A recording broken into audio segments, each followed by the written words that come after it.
પ્રથમ ગુજરાત ન્યૂઝમાં આપનું સ્વાગત છે। પ્રાપ્ત માહિતી અનુસાર વડોદરા સમા કેનાલ પર જે સોલાર પ્લાન્ટનો પ્લાન્ટ બનાવેલ છે તેમાં 30 વર્ષીય ચંદ્રેશ અગ્રવાલ નામનો યુવાન કામ કરતા કેનાલમાં પડી ગયો।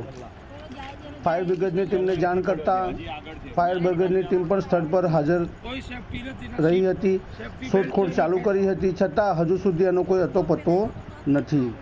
સોલાર પ્લાન્ટના અધિકારીઓ તેમજ કોન્ટ્રાક્ટરોની બેદરકારીઓના લીધે આવા નાના મોટા બનાવો બનતા રહેલા છે। ત્યાં કામ કરતા મજૂરોને કોઈ સેફટી આપવામાં આવતી નથી, તેમજ કામ કરતી વખતે સોલાર પ્લાન્ટના અધિકારીઓ તેમજ સુપરવાઇઝર પણ કોઈ સાથે રહેતા નથી। Bureau report Jignisha Solanki.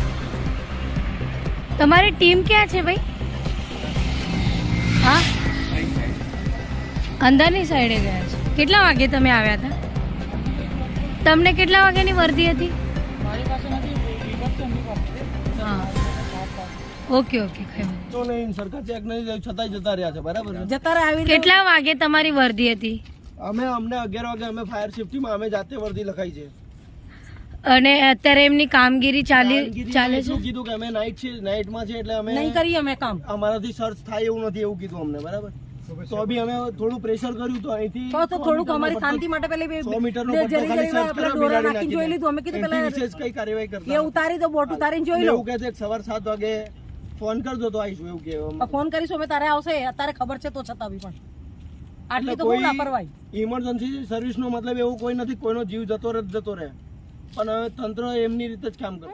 મોનિકાબેન અગ્રવાલ, એટલે આજે સમા કેનાલ પાસે તમે કઈ રીતે આયા છો અને શું બનાવ બન્યો છે અહીંયા? મારો ભાઈ બંટી 5 વાગે ઘેરથી કેનલ સોરલ ધોવા માટે આવ્યો છે, પછી અહીંયા પડી ગયો છે, અમને જાણ મળી છે તો અમે આવ્યા છે અને અહીંયા આગળ કોઈ જાતની સેફટીની કોઈ સિક્યુરિટીની કોઈ જાણકારી નહીં। અમે તો હોતા ઘરના છોકરાને જોવા આવ્યા છે એટલે અમને કોઈ જાતનો એ નથી, એટલે અમને સખ્ત કાર્યવાહી જોઈએ ને અમે પોતે કેનલમાં કૂદી જઈશું, કેમ કે આ બહુ બનાવ બની ચૂક્યા છે ને આ લોકો ધ્યાન આપતા નથી। કેમ ધ્યાન નહીં આપતા? આ લોકો મફતનું કામ કેમ કરાયા કરે છે? 30 વર્ષનો છોકરો મારો જતો રહ્યો, કેમનો સહન કરી શકીશું?